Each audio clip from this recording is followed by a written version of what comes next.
Na seção 1.1, a gente viu os conceitos e fundamentos da administração da produção, onde a gente utilizou um exemplo da situação problema de uma fábrica de paletós, no qual o dono não conhecia as entradas e saídas do processo de fabricação. Então foi isso que a gente foi estudar nessa sessão. Então a gente utilizou um exemplo de um pedido de um fast food, que depois é transformado em execução da produção de um lanche e que por fim é entregue a um cliente. Nesse processo, a gente tem a produção de um produto, que é o lanche, e a produção de um serviço, que é o atendimento. Então são duas produções diferentes. O produto físico, ele é o lanche, e o serviço é o atendimento. Então é importante diferenciar essas duas coisas, elas vão ser analisadas de forma distinta. A administração da produção tem como objetivo o planejamento, a organização, a direção e o controle das atividades de produção, buscando sempre o objetivo de atender às necessidades da população. Para isso, a gente vai ter como recursos para a produção pessoas, dinheiro, máquinas, métodos, informações. E o que é a produção em si? A gente caracteriza como produção a transformação de entradas, que são os nossos inputs, em saídas, que são os outputs. O que são as entradas? Podem ser as instalações, o local físico onde aquilo vai acontecer, o capital, o dinheiro, a mão de obra, a tecnologia, a informação, matéria-prima, tudo que é necessário antes do início do processo. Já as saídas é o que resulta depois desse processo. Sejam os produtos com defeito, os produtos perfeitos, bem acabados, mal acabados, os serviços concluídos, os serviços não concluídos, ou até mesmo informações que podem ser produzidas. E aqui a gente vai ter como saída não só aquilo que foi desejado, mas também o indesejado. Sobras de materiais, desgastes de máquinas, tudo isso é saída, dentro de um processo de criação de valor. A gestão da produção vai ter sempre a busca de melhorar os seus resultados, melhorando qualidade, reduzindo os custos e aumentando produtividade, tendo como medidas de performance a eficácia e a eficiência. São duas coisas distintas. Eficácia é você conseguir cumprir as suas metas. Então, por exemplo, se uma fábrica tem uma meta de 100 carros diários para serem fabricados e ela fabrica esses 100 carros, ela foi eficaz. Agora, para ela poder ser eficiente, ela tem que conseguir produzir os mesmos 100 carros, porém com o mínimo possível de matéria-prima ou de operadores ou de qualquer elemento na entrada. Então, a gente sempre vai buscar a eficiência, que é conseguir entregar o máximo de resultado, ou seja, maior saída, para o mínimo de entrada. E para isso a gente vai utilizar dentro da relação entre inputs e outputs as medidas de qualidade, de performance, de custo e de produtividade. Por exemplo, quando a gente vai produzir uma cama, você vai ter como entradas os vários elementos necessários, desde as máquinas e ferramentas para corte, a mão de obra especializada, energia elétrica, matéria-prima, prego, cola, etc.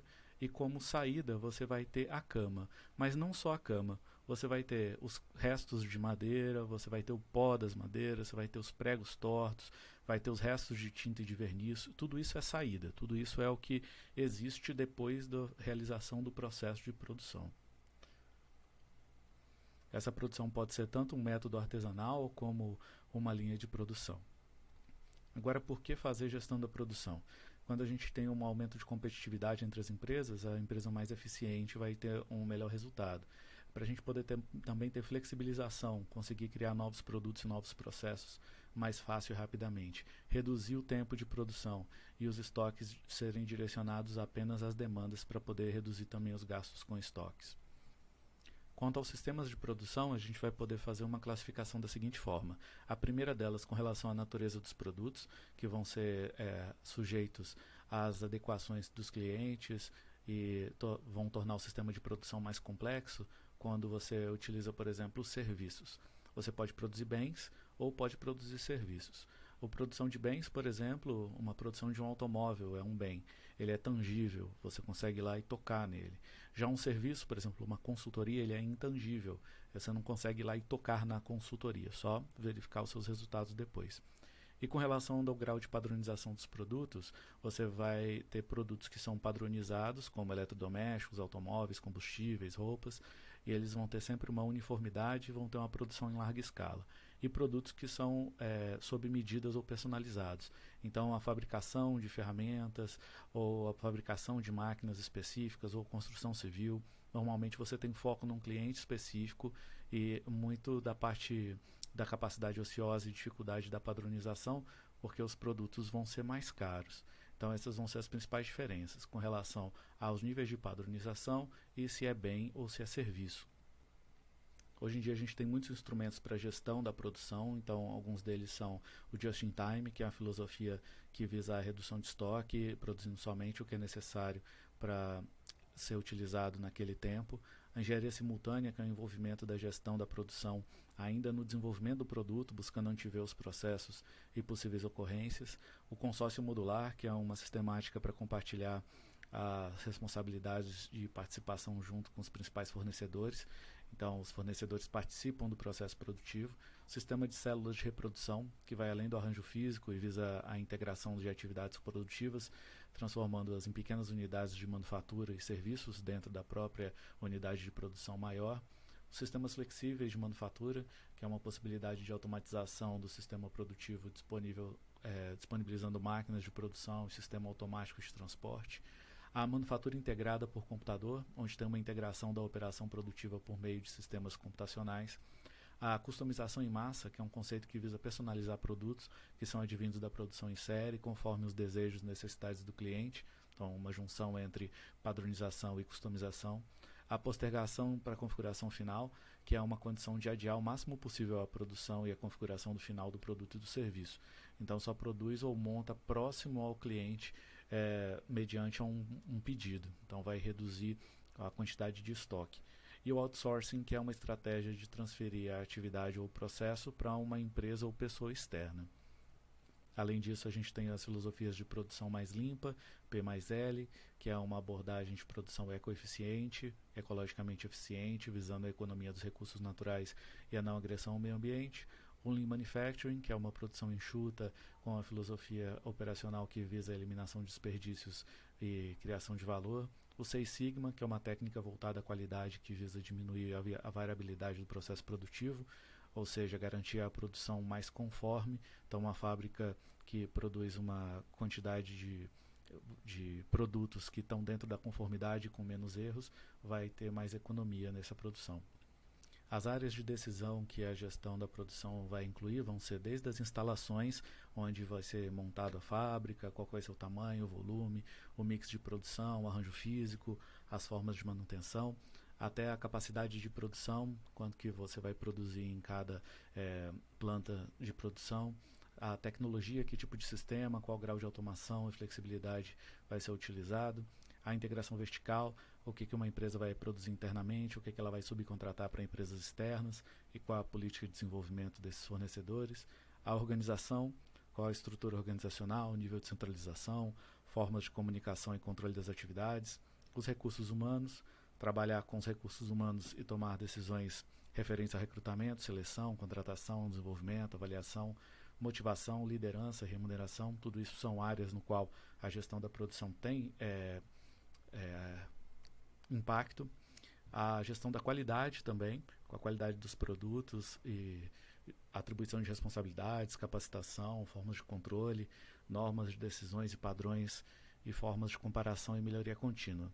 A planejamento e programação de controle de produção, que é realizar as etapas de planejamento, programação e controle de produção, decidindo sobre sistemas produtivos e ambientes de produção, qual política de compras e de estoque, que nível de informatização das informações e qual ritmo de produção manter, e o desenvolvimento de novos produtos. Em todas essas áreas, a gestão da produção vai ter impacto. Na seção 1.2, a gente estudou o planejamento da capacidade produtiva. Para isso, a gente precisa lembrar o que é capacidade produtiva. É a quantidade máxima de produtos que podem ser obtidos ou produzidos por uma determinada unidade produtiva durante um determinado período de tempo. Isso tanto para a produção de produtos quanto a produção de serviços. Os diferentes tipos de capacidade são a capacidade instalada ou capacidade de projeto, a capacidade nominal, capacidade efetiva, a capacidade realizada. A capacidade instalada pode ser caracterizada como a capacidade máxima teórica que uma unidade produtiva pode produzir ininterruptamente, sem considerar nenhuma perda. E o cálculo feito para calcular a capacidade instalada é a quantidade de tempo disponível da unidade produtiva dividido pelo tempo de produção do produto. Então aqui a gente pode pegar um exemplo. Uma fábrica de sorvete funciona em 2 turnos de trabalho, equivalente a 8 horas diárias por turno, tendo assim disponível 16 horas de trabalho disponíveis, ou 960 minutos. Cada sorvete demora um tempo de 2 minutos para ser produzido. Então a capacidade instalada é esse tempo todo disponível, 960 minutos, dividido por 2, que é a quantidade de tempo para poder produzir um sorvete. Então, o total a gente tem 480 sorvetes por dia como capacidade instalada. Já a capacidade nominal, ela é a capacidade máxima de produção de um posto operativo descontando o período de preparação, seja com manutenção ou setup.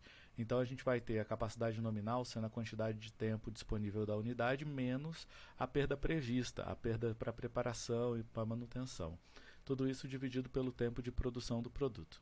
Então vamos olhar um exemplo. A fábrica de sorvete realiza uma manutenção preventiva todo o início de turno, levando 20 minutos cada ciclo. E geralmente é realizada uma preparação para troca de produto, setup, por dia, com um tempo médio de 50 minutos. Dessa forma, as perdas são de 20 mais 50, ou seja, 90 minutos.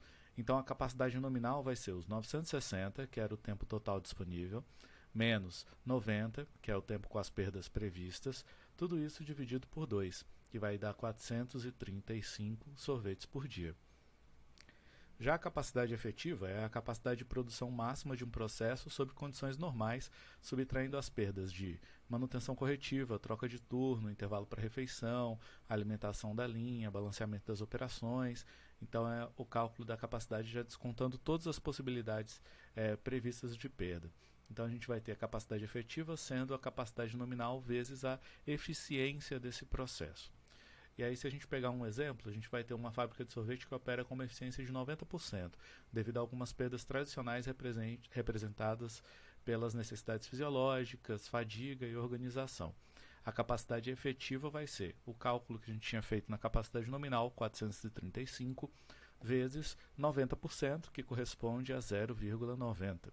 Então, são 391,5 sorvetes por dia de capacidade efetiva. E a capacidade realizada vai ser a capacidade que realmente aconteceu dentro de um determinado período. Consideram-se perdas não planejadas de capacidade efetiva, como falta de matéria-prima, falta de energia elétrica, falta de funcionários, manutenção corretiva, então coisas que não são previstas. E o cálculo é a capacidade realizada equivalente à capacidade efetiva menos essas perdas não planejadas. Por exemplo, a fábrica de sorvete teve que fazer uma parada de 1 hora, 60 minutos, no decorrer do segundo turno para uma manutenção corretiva, devido à quebra da máquina de embalagem. A capacidade realizada naquele dia, então, foi de 391,5 menos 60 dividido por 2, ou seja, a gente vai tirar todos os sorvetes que não foram produzidos naquele intervalo de tempo de 60 minutos. Então, 60 dividido por 2. O total vai dar 361,5 sorvetes por dia.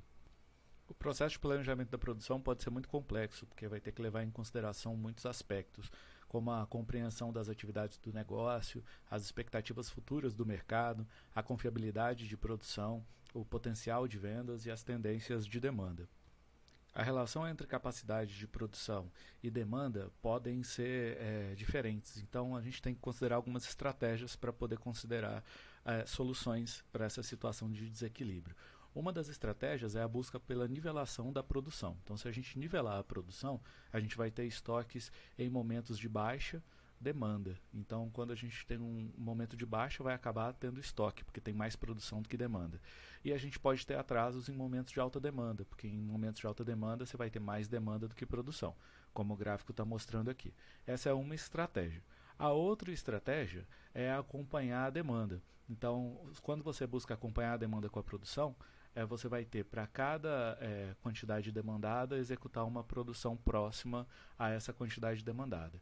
Isso vai ter variabilidade de recursos, por exemplo, mão de obra. Então, você vai ter que contratar mão de obra em momentos de alta demanda e diminuir a mão de obra em momentos de baixa demanda.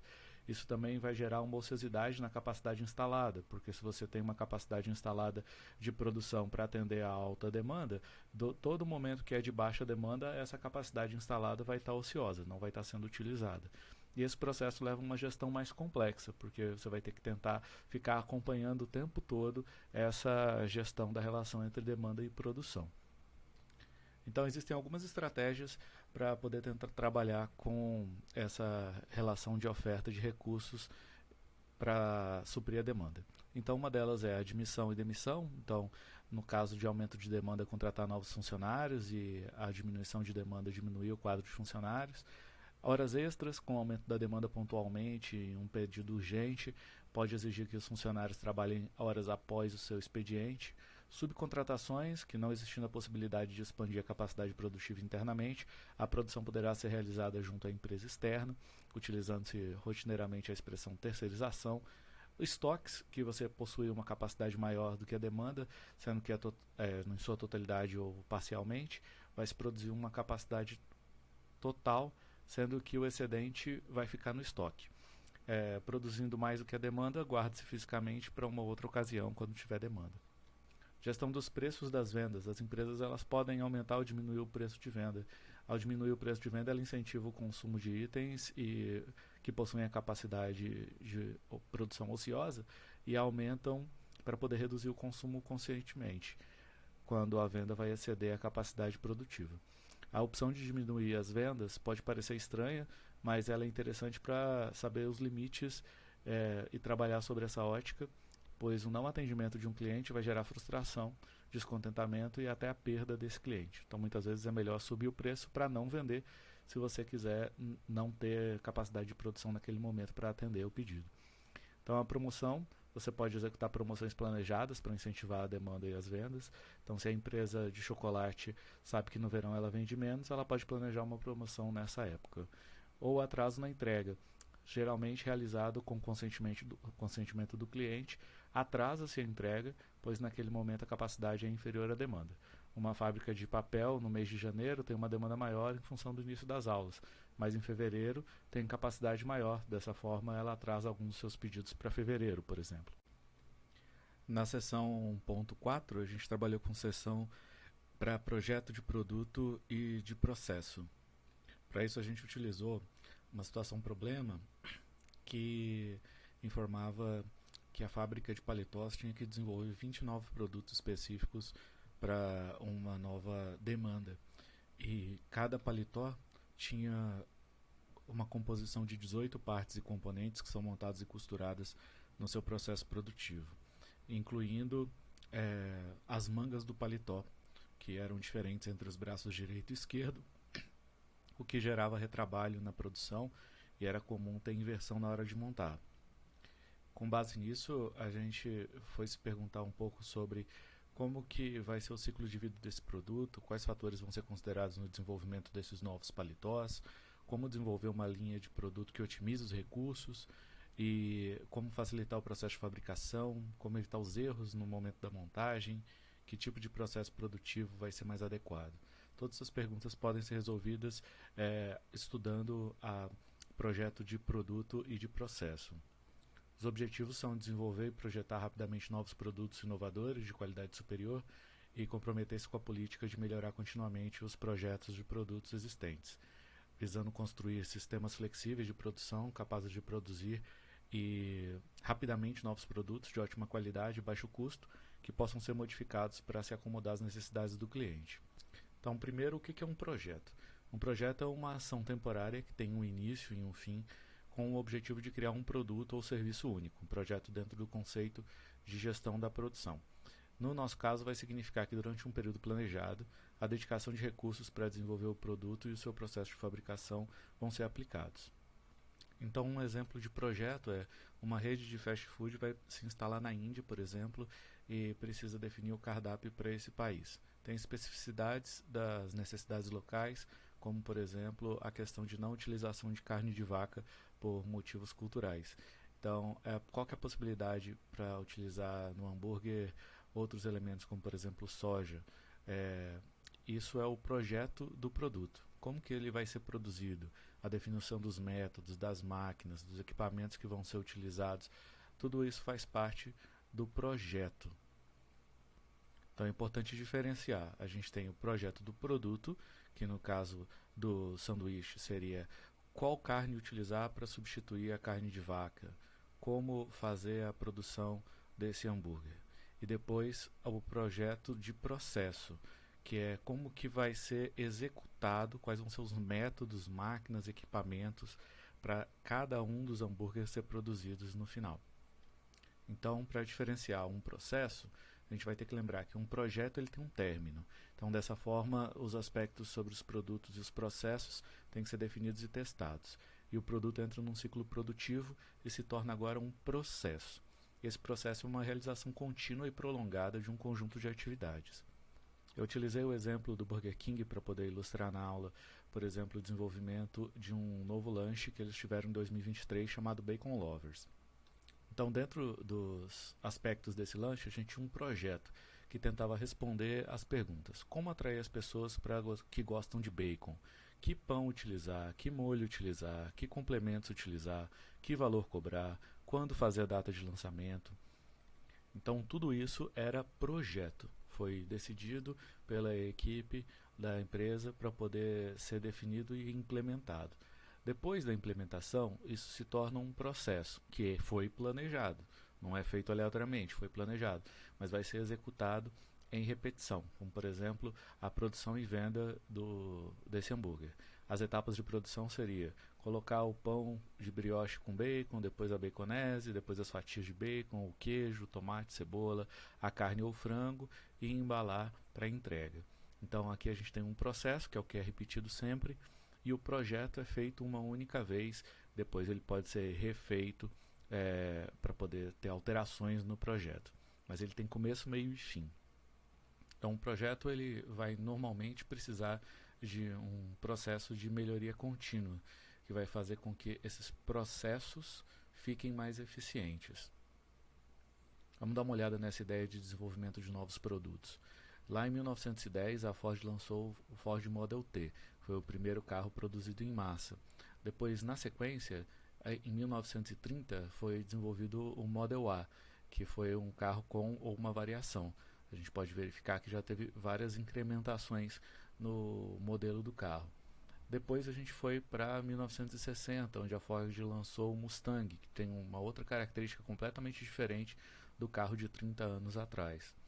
Depois, em 1980, o Ford Fiesta foi lançado na sua primeira geração, que é um carro que foi um dos mais vendidos no mundo durante várias décadas pela Ford. A primeira geração, em 1980, foi tendo incrementos, melhorias contínuas, até se transformar em 2020 no Ford Fiesta de sétima geração. Então aqui a gente teve em cada um desses processos a melhoria contínua e o lançamento de novos produtos. No caso do Ford Fiesta, incrementações, melhorias contínuas. No caso dos modelos mais antigos, na variação de a cada 30 anos mais ou menos, o lançamento de modelos revolucionários. E a gente pode falar também um pouco sobre o ciclo de vida de produtos. Então, produtos hoje em dia de consumo, às vezes têm ciclos de vida bem mais curtos. Então, um ciclo de vida de período curto, por exemplo, pode ser o celular. Quando a gente tem um aparelho celular, a gente pode se perguntar, já tem um modelo mais moderno que o seu, quanto tempo que ele vai ser substituído por um novo produto? Então, isso vai depender do projeto do planejamento de projeto de produto e de processo daquele aparelho. Se a gente for pegar, por exemplo, a evolução dos iPhones, a gente tem aqui uma mudança de design em algumas gerações, mas nem todas. Então, em algumas gerações a gente tem mudanças grandes, a gente pode considerar que é um novo produto. Em outras gerações a gente tem apenas mudanças incrementais, que seriam melhorias contínuas no processo associado àquele produto. O ciclo de vida de um produto pode ser visto de algumas formas. A primeira é a forma de visão mercadológica. Um produto em específico, ele vai ter uma etapa de desenvolvimento no qual as vendas não vão ser existentes, vão ser zero, e o tempo vai ser zero também, ou seja, quando você começa a desenvolver o produto. Passou um tempo, você vai ter o lançamento. Normalmente o lançamento vai ter uma quantidade total de vendas inicial, com um crescimento entre o lançamento e a fase de crescimento, com uma tendência de ser uma curva positiva e ascendente. Depois dessa etapa de crescimento, ele vai em algum ponto diminuir a velocidade de crescimento e chegar num limite máximo, num platô, é o que a gente chama de maturidade do produto. E depois dessa maturidade, que pode durar pouco ou muito tempo, dependendo do produto, vai vir uma fase de declínio, no qual a quantidade de vendas vai se reduzir com o tempo. Então a gente pode destacar no lançamento um crescimento lento das vendas, mas geralmente não há lucro no processo de lançamento. E no crescimento você tem um período de rápida aceitação no mercado, início dos lucros. Na maturidade, a redução das taxas de vendas e fases de maiores lucros. E no declínio, a redução das vendas e dos lucros. Uma outra forma de olhar para o ciclo de vida é a forma funcional, vendo cada uma das etapas do produto, desde a sua concepção até o seu destino final.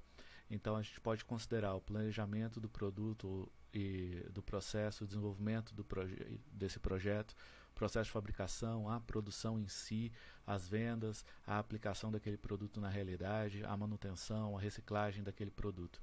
Então, se a gente for dar uma olhada do ponto de vista funcional, as fases do ciclo de produto vão desde o projeto conceitual detalhado, lá no início, pelos clientes internos, dentro da própria fabricação daquele processo. Depois a gente vai ter montagem, embalagem, armazenagem e transporte. Até aí a gente está falando só de clientes internos, ou seja, a própria empresa está consumindo o produto que está sendo desenvolvido por ela mesma. Então, um exemplo de cliente interno. Digamos que você vai desenvolver lá um novo carro, como a Ford, então ela vai precisar que a equipe de pesquisa e desenvolvimento desenvolva um projeto. E esse projeto vai ser entregue para a equipe de engenharia de produção. Então, a gente tem clientes internos. Cada equipe vai fornecer soluções para outra equipe, dentro da mesma empresa. Ou num conglomerado, ou dentro de outras opções, como, por exemplo, o consórcio. Agora, quando a gente sai da etapa de setor produtivo, clientes internos, a gente entra nos setores de mercado, que são os clientes intermediários, que é onde vai acontecer a venda e a compra. Então, a fábrica, por exemplo, de carros, vai vender para as concessionárias e depois o cliente final vai comprar da concessionária. Então, isso aqui vai ficar na nossa região inferior, onde a gente tem compra e venda. Depois a gente vai para o setor de consumo, os clientes externos. Aí aqui a gente vai ter um uso para aquele produto, adquirindo uma determinada função. Normalmente ele vai precisar de uma manutenção, até que chega a necessidade de haver uma desativação ou uma reciclagem daquele produto. E por fim, ele vai para o descarte. Então isso seria o ponto de vista de visão funcional do ciclo de vida de um produto. Nós podemos também observar os diferentes tipos de operação dentro desses planejamentos de processos, porque a gente vai ter processos contínuos de larga escala, que vão ser, por exemplo, a produção de energia elétrica, petróleo, derivados, etc. A gente vai ter processos repetitivos em massa, como, por exemplo, a indústria automotiva, produtos têxteis, abate e beneficiamento de aves, suínos e gado, serviços de transporte aéreo, tudo isso é feito em massa. Depois, processos repetitivos em lote, como flow shop e linha de produção, como, por exemplo, produtos têxteis em pequena escala, alimentos industrializados, oficinas de reparos automobilísticos. E, por fim, processos que são realizados por encomenda, o chamado job shop, que é a fabricação de bens de alta complexidade, como navios, aviões, a prestação de serviços, como, por exemplo, uma agência de propaganda, um escritório de arquitetura. Então ele vai tentar atender às demandas específicas do cliente. A gente está indo de processos de grandíssima escala, a escala muito grande, para processos de escala de repetição menor. Quando a gente fala da função do marketing do mercado e a função da produção e dos seus processos, se conectando no desenvolvimento dos novos produtos, a gente pode ter estudos de viabilidade técnica e econômica feitas pela equipe de marketing, que vai dar para a equipe de produção e tecnologia informações sobre se vale a pena ou não desenvolver aquele produto. O desenvolvimento de um protótipo pode ser realizado pela equipe de produção e passado para a equipe de marketing para poder ser testado já junto aos clientes. A percepção e avaliação do mercado e avaliação econômica desse protótipo pode ter informações que vão falar para a equipe de produção e tecnologias como que vai ser as adequações para aquele produto ser otimizado. Depois o projeto de produção pode dizer para a equipe de mercado, por exemplo, como que aquilo vai ser projetado para poder ser produzido. Depois vão ser executados testes de mercado, desempenho e processo, avaliação econômica do modelo de produção, para que por fim tenha uma melhoria contínua no modelo de produção.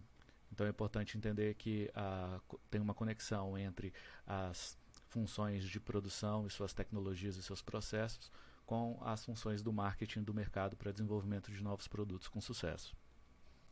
Num projeto de produto, vai sempre buscar facilitar a produção desse produto. Então, algumas coisas que podem facilitar muito a produção de um produto é a especificação desse produto, com a descrição detalhada do produto e seus componentes, uma padronização, sendo que a uniformização dos produtos em obediência às mesmas formas e aspectos. Então, responder à pergunta, é possível ter produtos similares com os mesmos componentes? Normalmente vai levar a um projeto de produto mais eficiente. E, por fim, a simplificação através da eliminação de recursos complexos. Então, é possível fabricar de uma forma mais simples o mesmo produto? E, normalmente, essas perguntas buscam ser resolvidas dentro de um processo de engenharia simultânea, no qual as equipes multidisciplinares de várias áreas, tanto da engenharia quanto da gestão, vão trabalhar para poder tentar desenvolver os novos produtos, tendo em mente as especificidades de produção e de desenvolvimento de produto. Isso vai precisar que a empresa defina de forma clara os objetivos a serem alcançados com o desenvolvimento desse novo produto. Buscar uma qualidade e compartilhamento das informações, recursos computacionais, práticas gerenciais, tentando sempre colocar ênfase na satisfação do cliente. E o projeto para essa manufatura e produção e montagem, que seja, do produto, tem que ficar bem claro para todas as equipes. Seguindo agora para a seção 2.1, vamos falar sobre o que é layout. No contexto da produção, o arranjo físico também pode ser chamado de layout, que é uma palavra que já existe na língua portuguesa, sendo escrita de forma idêntica à leitura da palavra em inglês. Layout, L-E-I-A-U-T-E. E isso descreve o arranjo físico de uma operação produtiva, que é uma forma de descrever como são posicionados os recursos de transformação e as decisões sobre todas as instalações, máquinas, equipamentos e pessoal de produção, ou seja, os postos de trabalho. E o layout vai determinar como o processo vai fluir e como que as mudanças nesse layout vão alterar o fluxo também na produtividade e os custos e eficácia geral da produção. Os objetivos de tentar melhorar um layout são melhorar e adaptar as pessoas ao ambiente para ter mais conforto e segurança, agrupar as pessoas segundo a natureza da atividade que elas desempenham, melhorar a organização de móveis, máquinas, equipamentos e matérias-primas, racionalizar os fluxos de fabricação e tramitação dos processos, além de racionalizar a disposição física dos postos de trabalho, aproveitando todo o espaço possível, minimizar a movimentação de pessoas, produtos, materiais e documentos dentro do ambiente organizacional, facilitar a supervisão e permitir o controle de qualidade e quantidade, permitir a flexibilidade e capacidade de absorver as alterações e variações e expansão da capacidade produtiva, além, é claro, de impressionar favoravelmente os clientes e visitantes. O layout produtivo vai ter muito a ver com o fluxo de materiais, e o fluxo de materiais vai estar associado ao sistema produtivo que é utilizado. Então, por exemplo, produção em baixo volume e alta variabilidade vai trabalhar dentro do conceito de produção por projeto, né? Ou então um jobbing, a produção em lotes, depois a produção em massa e a produção contínua. Todos esses são possibilidades de variações entre o volume de produção e a variabilidade dessa produção. Então isso vai influenciar o quanto que os sistemas produtivos vão definir a forma como o layout vai ser organizado. Os três principais tipos de layout são orientado por processo, que vão ser usados também como job shop ou funcional, o em linha, também conhecido como por produto ou flow shop, e o fixo posicional, que é o de posição fixa. O orientado por processo, ele trata-se de um processo em que os recursos, os funcionários dos equipamentos, são organizados em torno do processo. Ele agrupa os postos de trabalho ou departamentos de acordo com a função. Significa que quando os clientes, informações e produtos fluírem através da operação, eles vão percorrer um roteiro de processo a processo, de acordo com as necessidades. Então, quem se movimenta é o material e os componentes e o produto, e a aplicabilidade é para produtos e roteiros muito variados, em produção intermitente, por exemplo, por lote, com equipamentos universais e pesados, como, por exemplo, usinagem, fundição, cozinha industrial, podem utilizar orientado por processo. A produção em linha o layout em linha, ele está associado a recursos produtivos transformadores localizados linearmente, de acordo com a melhor conveniência do recurso que está sendo transformado. Então, os fluxos de materiais, informações e clientes são muito claros, previsíveis e, sendo assim, fáceis de controlar. Então, quem se movimenta é o produto no layout em linha. E a aplicabilidade é para um produto único e com uma pequena variabilidade. Então, a produção em larga escala, com equipamentos dedicados e posicionados na sequência do processo. Então, sistemas de linha de montagem, restaurantes self-service, são exemplos de aplicação de layout em linha. Já o fixo posicional é o arranjo no qual os recursos transformadores não se movem entre os recursos que são transformados. Então, quem se movimenta são os equipamentos, o maquinário, as instalações, a mão de obra. Esse é aplicado muito a projetos sob encomenda. Por exemplo, numa construção de uma rodovia, no estaleiro, na construção de aviões, em construção civil como um todo. Então, quem se movimenta é quem está em torno, o maquinário, os equipamentos, as instalações, a mão de obra. E existe também a possibilidade de arranjo em célula, que tenta buscar eliminar os desperdícios, principalmente de tempo, criando pequenas células que vão ser capazes de fazer partes do produto. A gente vai ter também layout misto, no qual dentro de um ambiente você vai ter vários tipos de arranjos. Você vai ter, por exemplo, um arranjo físico celular dentro de um buffet, um arranjo de linha de produção, um arranjo físico em linha num bandejão, ou a cozinha que tem um arranjo físico por processo, já o restaurante mais chique vai ter um arranjo físico posicional.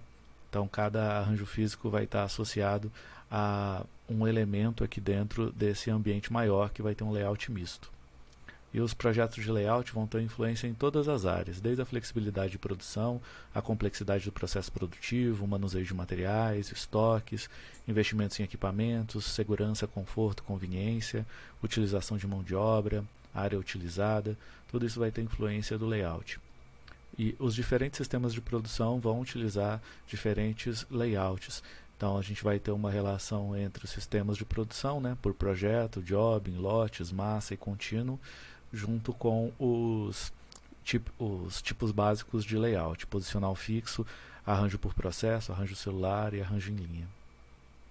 A flexibilidade da produção é um dos motivos pela escolha dos layouts. Também, por exemplo, numa montadora de carros, você busca ter plataformas universais dentro de um arranjo físico, no qual você varia de um carro X para um carro Y apenas pequenas etapas do processo de produção, sem ter que reconstruir completamente a linha de produção. Um outro conceito importante é a economia de movimento. Quanto menos movimento ocorre dentro de um processo produtivo, tanto para os trabalhadores quanto para as máquinas, menos desgaste você tem nisso. Então, o encurtamento da distância entre os operários e as ferramentas, entre as diversas operações de fabricação, vão levar a uma economia tanto de tempo quanto de dinheiro. No Brasil, a gente tem normas reguladoras referentes à mão de obra associadas à NR12, que vai descrever as ações tomadas em relação ao arranjo físico de instalações. Pensar nos equipamentos também é relevante na hora de fazer o dimensionamento dos elementos. Por exemplo, se a gente está querendo desenvolver um determinado layout para uma empresa que vai demandar uma quantidade de energia elétrica, então isso tem que ser dimensionado para que o layout seja capaz de dar conta daquilo. Então, por exemplo, um sistema de coletor de sobras de materiais tem que ser colocado próximo da máquina que vai gerar aquelas sobras de materiais. Esses elementos normalmente têm que ser pensados de forma prévia à elaboração do projeto de layout. Pensando ainda no fluxo de materiais, deve ser analisados os locais onde vai ser colocados os estoques de cada uma das etapas da produção e da matéria-prima. Então, a localização desses estoques e o dimensionamento correto no layout também vão influenciar muito na capacidade de produção daquele ambiente.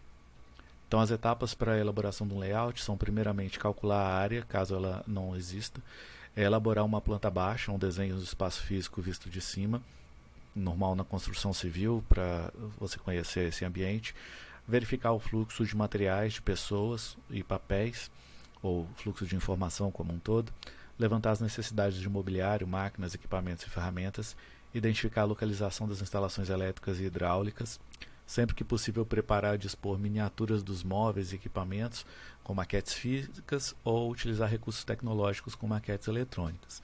Apresentar as alternativas de um novo layout a todo mundo que está envolvido antes de fazer a implementação, acompanhamento e avaliação desse layout. Então vamos agora falar de fluxo de materiais. Primeiramente a gente tem que entender como que é o sistema de decomposição e hierarquia de processos. Então a gente vai ter sempre macroprocessos, que vão ser elementos que vão ter dentro deles vários processos. Depois, dentro de cada um desses processos, a gente vai ter subprocessos.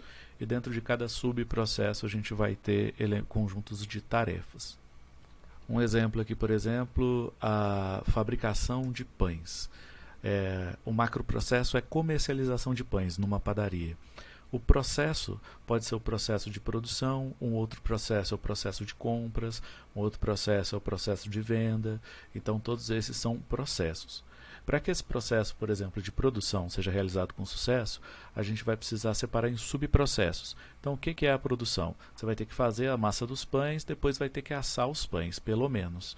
Então vão ser subprocessos do processo de produção. Depois, dentro do subprocesso fazer as massas dos pães, você vai ter várias tarefas ou atividades, como, por exemplo, misturar os ingredientes, amassar a massa, etc.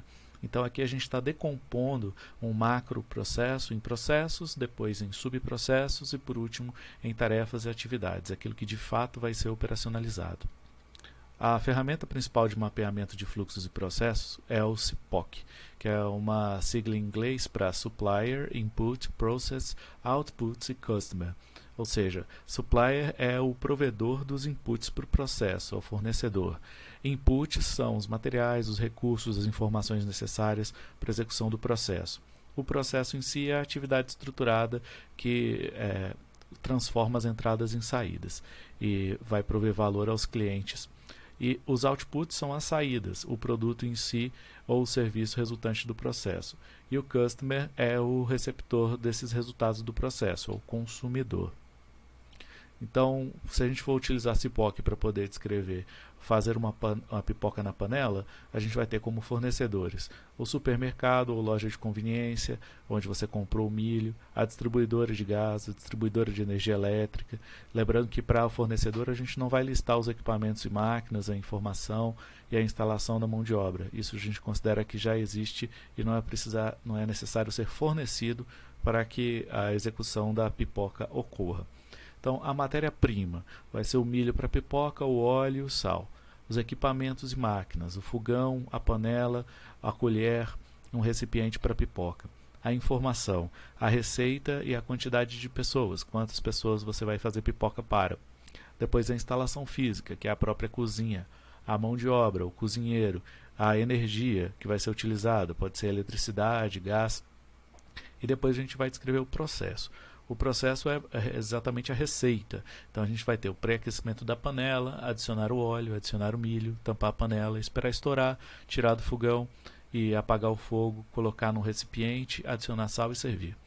A saída são as pipocas com os grãos não, as pipocas que você conseguiu produzir, os grãos não estourados e a louça suja. E o cliente, no caso dessa descrição, eu e minha família. Então agora vamos falar de um formulário de fluxo vertical. Então aqui no formulário de fluxo vertical a gente vai ter colunas com a ordem dos passos, os símbolos que significam cada um dos passos, a descrição desses passos. O símbolo de círculo representa uma operação. Então uma operação é a execução de algo, pregar um prego, misturar alguma coisa, digitar. Já o transporte é representado pela seta, quando você está movendo um material, movendo alguma coisa dentro de uma esteira, carregando um material ou uma informação de um lugar para outro. A estocagem é o triângulo apontando para baixo. Então a gente vai ter líquidos e containers que vão ser estocados, produtos acabados estocados em pallets, documentos colocados em arquivos.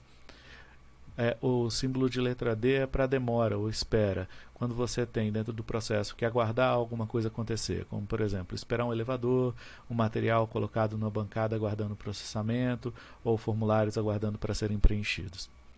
E o quadrado para inspeção. quando você vai examinar as peças acabadas, verificar a pressão de uma caldeira, ou quando você vai verificar as instruções descritas no manual, isso são inspeções. Então vamos ver um exemplo aqui de fluxograma vertical. A rotina de fabricação de pães. Ela é descrita pelos seguintes passos. Pegar os ingredientes no depósito está representado por um triângulo, porque é um acesso ao estoque. Depois, transportar para o local de produção de pão, então você vai ter um deslocamento, um transporte, uma seta.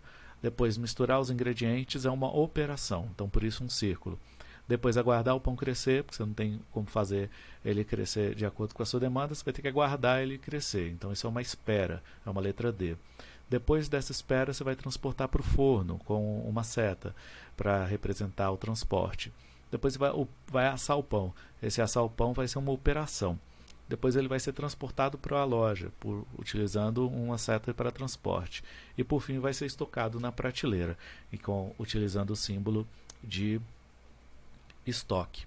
Então aqui a gente tem a utilização dos símbolos num cenário real.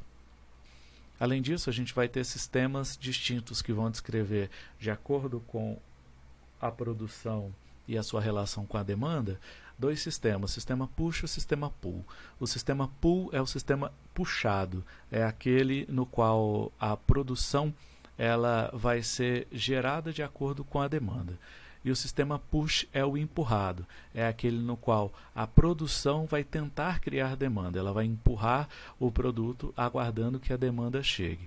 Então, se você pegar, por exemplo, um sistema de produção puxado, ele vai ter como princípio ao início da execução da produção a partir do pedido dos clientes, por exemplo, um restaurante à la carte. E um exemplo para esse sistema, por exemplo, é a produção de comida só ocorre depois da efetivação do pedido junto ao cliente. Já o sistema de produção empurrado, o sistema push, ele vai ter a sua execução de operação antecipada aos pedidos dos clientes. Então, por exemplo, um sistema de restaurante em buffet ou um restaurante self-service, ele produz a comida, depois ela aguarda que a comida seja consumida pelo usuário final. Então, aqui vai ser empurrado para o cliente. A gente vai ter umas classificações de sistemas de produção por ambiente de produção.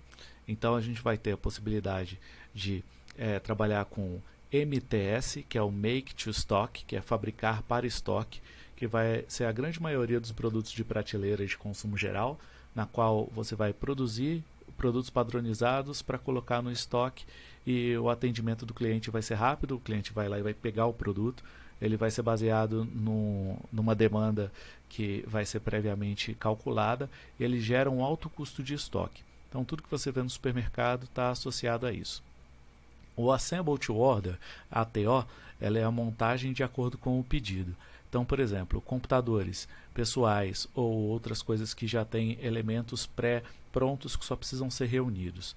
Então, isso acontece com montagem sob encomenda, quando subconjuntos e módulos já estão prontos, e você vai ter um prazo médio de entrega para esse cliente, que não vai ser um prazo tão rápido quanto o MTS, mas também vai ser menor do que o MTO, que é o próximo. Make to Order, que é fabricar de acordo com a demanda de pedido. Então, por exemplo, pinturas e produtos personalizados vão ser produzidos só de acordo com a encomenda. Então, eles vão ter um prazo de atendimento alto. E já o Engineer to Order, que é o ETO, vai ser o projetado sob pedido. Nesse caso, o pedido vai gerar o projeto. Então, o projeto do produto sequer existe antes do pedido. Isso serve para grandes projetos, como obras públicas, construção de navios. Isso tem aplicações, por exemplo, em engenharia por encomenda, em participação do cliente antes de colocar o pedido. Então, você não tem estoque e os prazos normalmente são muito longos. Essa tabela que associa o ciclo produtivo à localização do estoque ajuda bastante. No MTS, a gente pode ver que o estoque é feito de produtos prontos, já acabados, como, por exemplo, tudo que você encontra no supermercado. O ATO vai ser um estoque de produtos semi-acabados, coisas que precisam ser depois reunidas para poder formar um produto acabado. Depois o MTO vai ter um estoque apenas de componentes, que vão ser etapas para a sua realização completa. E o ETO vai ter como estoque a matéria-prima. Então, se a gente for pensar, por exemplo, num sistema de construção, se você tem o estoque na matéria-prima, significa que você vai ter estoque de areia, cimento, etc. Então você vai ter um ETO, um Engineer to Order. Depois você vai ter um MTO com seus componentes pré-prontos. Então, digamos que você tem um sistema de pré-moldados. Você vai construir a sua casa utilizando pré-moldados. E aí você vai utilizar um sistema do tipo MTO. Um sistema do tipo ATO vai estar mais associado com você pegar coisas que já têm módulos prontos. Digamos que você vai montar a sua loja utilizando containers que já estão pré-prontos, só vão ser colocados alguns appliances dentro deles. E o MTS, se você já tiver o seu produto acabado, tudo pronto, o estoque está pronto, você não vai precisar produzir esse produto para poder entregar para o usuário final. Vamos agora falar da seção 2.3, técnicas de tempos e movimento. Aqui a gente vai falar sobre o estudo do trabalho, que é um termo genérico para as técnicas que são utilizadas no exame do trabalho humano e que levam sistematicamente à investigação de todos os fatores que afetam a eficiência e a economia das situações, sendo analisado para obter melhorias. Isso pode ser dividido em estudo do método, que é o estudo dos movimentos, e a medição do trabalho, que é o estudo do tempo. Então, o estudo do método ele vai levar ao registro sistemático e análise crítica dos métodos existentes e propostos para fazer aquele trabalho, como um meio de desenvolver e aplicar métodos mais fáceis e mais eficazes para executar aquela tarefa. Já a medição do trabalho, do tempo, vai dizer de aplicações de técnicas para estabelecer o tempo para um trabalhador qualificado realizar um trabalho específico em um nível definido de desempenho. A gente vai focar mais na medição do tempo aqui. Quanto ao estudo dos movimentos, a gente vai poder dar uma olhada em como os movimentos são realizados pelo operador durante uma operação e como você pode eliminar movimentos que não convergem para o desenvolvimento do progresso do trabalho. Então, cada etapa de movimento pode ser perguntado sobre ela. Cada parte é necessária? Por que ela é feita dessa maneira? De qual maneira ela deve ser feita? Como que poderia ser melhorada? Tudo isso entra dentro do estudo da ergonomia, que é o estudo para a adaptação do ambiente e das condições de trabalho ao homem.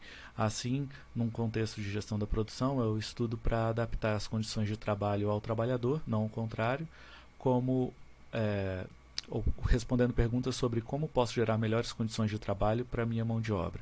Esse estudo ele é complexo e ele é formado entre o operador humano e seu trabalho. No Brasil, a gente tem um conjunto de normas que gerem a ergonomia. Então, vão ter as normas associadas ao uso do corpo humano, como, por exemplo, as duas mãos devem iniciar e terminar os seus movimentos no mesmo instante, as duas mãos não devem permanecer inativas ao mesmo tempo, exceto durante períodos de descanso. Os movimentos dos braços devem ser executados em direções opostas e simétricas, devendo ser feitos simultaneamente. Deve ser empregado um movimento manual que corresponda à classificação mais baixa de movimentos com o qual seja possível executar satisfatoriamente o trabalho. Deve-se empregar a quantidade de movimento para ajudar o trabalhador quando possível, devendo ser reduzida ao mínimo nos casos em que ele tiver que ser vencido por um esforço muscular. Os movimentos devem ser suaves, curvos e contínuos nas mãos. Os movimentos em linha reta devem ser evitados com mudanças bruscas de direção. Os movimentos parabólicos são os mais rápidos, fáceis e precisos de serem realizados do que os movimentos restritos ou controlados. O trabalho deve ser disposto de modo a permitir um ritmo suave e natural, sempre que possível, e a fixação dos olhos deve ser reduzida a um mínimo para que eles se encontrem tão próximas entre si quanto possível. Já os princípios relacionados ao local de trabalho diz que deve existir um lugar definido e fixo para todas as ferramentas e materiais. Ferramentas, materiais e controles devem se localizar perto do local de trabalho. Deverão ser usados depósitos e alimentadores por gravidade para distribuírem o material mais próximo do local de uso. A distribuição da peça processada deve ser feita por gravidade sempre que possível. Os materiais e ferramentas devem ser localizados de forma a permitirem uma melhor sequência dos movimentos. Deve-se providenciar condições adequadas para a visão. Uma boa iluminação é o primeiro requisito para a percepção visual satisfatória. A altura do local de trabalho e da banqueta que lhe corresponde deve ser tal que possibilite ao operário trabalhar alternadamente entre em pé e sentado, tão facilmente quanto possível. deve-se fornecer a cada trabalhador uma cadeira do tipo e da altura que permitam uma boa postura. Já com relação aos projetos de equipamentos e ferramentas, as mãos devem ser aliviadas de todo o trabalho que possa ser executado mais convenientemente por um dispositivo, gabarito ou mecanismo acionado por pedal. Quando possível, deve-se combinar duas ou mais ferramentas.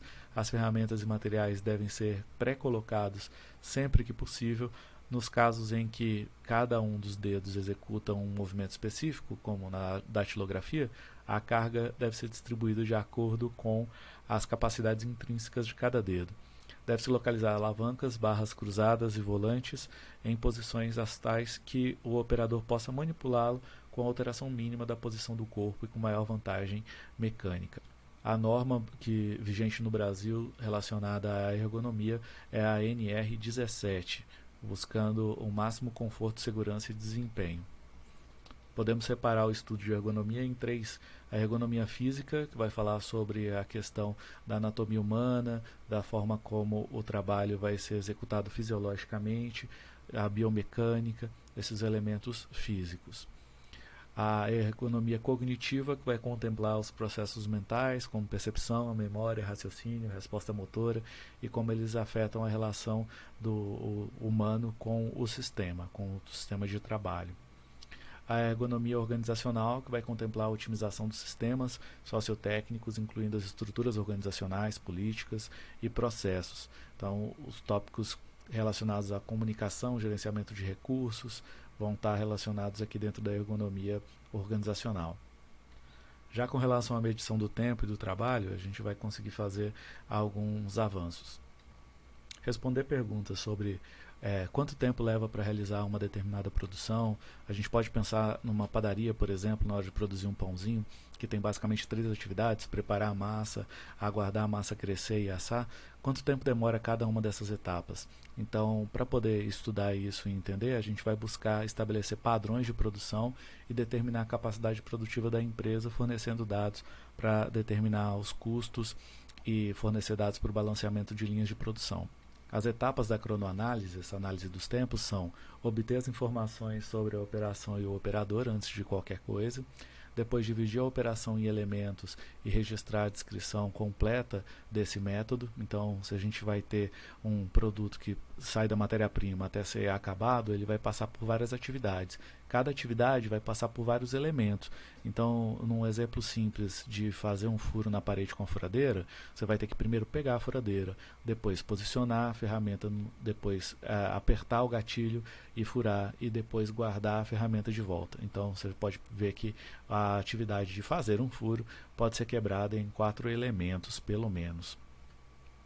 As categorias dos elementos podem ser elementos regulares, aqueles que ocorrem em todos os ciclos da execução daquela atividade; elementos irregulares, que são aqueles que ocorrem intermitentemente. Então, pensando de novo no exemplo da furadeira, se a cada 20 furos você tem que amolar a ponta da furadeira, da broca, então você vai ter uma coisa que vai ser um elemento que vai acontecer com alguma regularidade, mas que não ocorre em todas as execuções. E por fim, um elemento estranho, aquele que ocorre durante a cronometragem, mas não faz parte da operação realizada. Então, de volta ao exemplo da furadeira, se quebrar a broca durante a realização de um furo, exigindo a troca da ferramenta, isso não é esperado para ocorrer dentro dessa operação. Depois disso, a gente vai observar e registrar o tempo gasto pelo operador. Então, aqui para esse registro vai poder ser feito tanto por uma pessoa física que está acompanhando junto com um cronômetro, ou por gravações e outros métodos indiretos. Depois a gente vai determinar o número de ciclos a serem cronometrados, quantas vezes essa tarefa vai ser medida. E aí, para isso, a gente pode utilizar a estatística. O número de ciclos N pode ser calculado como Z vezes R sobre ER vezes D2 vezes x barra, tudo isso elevado ao quadrado, onde N é o número de ciclos que vai se cronometrar, aquele que a gente está buscando a resposta; Z é o coeficiente de distribuição do normal, que é o fator de confiabilidade, que a gente vai ter tabela para poder consultar; o R, que é a amplitude da amostra, que é a diferença entre o maior e o menor valores dentro da amostra; D2, que é o coeficiente que depende do número de cronometragens realizadas previamente para poder chegar nesses dados; x barra, que é uma média aritmética simples da amostra, e R, que é o erro relativo esperado. Então a gente tem tabelas para o coeficiente de distribuição normal. Nessa tabela a gente vai ter valores de 90% a 99%. Então, caso a probabilidade seja de 90%, a gente vai ter 1,65 como sendo o valor de Z. Caso seja 99%, vai ser 2,58 e os valores intermediários associados. E o coeficiente de número de cronometragens iniciais vão dizer para a gente, se a gente já tiver 2 cronometragens, a gente vai usar 1.128. Se a gente tiver 7, a gente vai usar 2.704. Se a gente tiver 10, a gente vai usar 3.078. Então aqui a gente vai ter valores tabelados para poder identificar. Então a quantidade de medições pode ser feita por esse cálculo. Se a gente tiver alcançado um valor maior do que o que já foi coletado previamente, então a gente pode ficar com os valores já coletados previamente, senão vai ter que coletar mais dados para completar o mínimo daquele valor. Se a gente tiver chegado num valor de N que não seja inteiro, por exemplo, 3,5 cronometragens, a gente vai ter que arredondar para cima para 4 cronometragens, por exemplo. Depois a gente vai avaliar o ritmo do operador. Esse ritmo e essa expectativa de quem está cronometrando vai ser bastante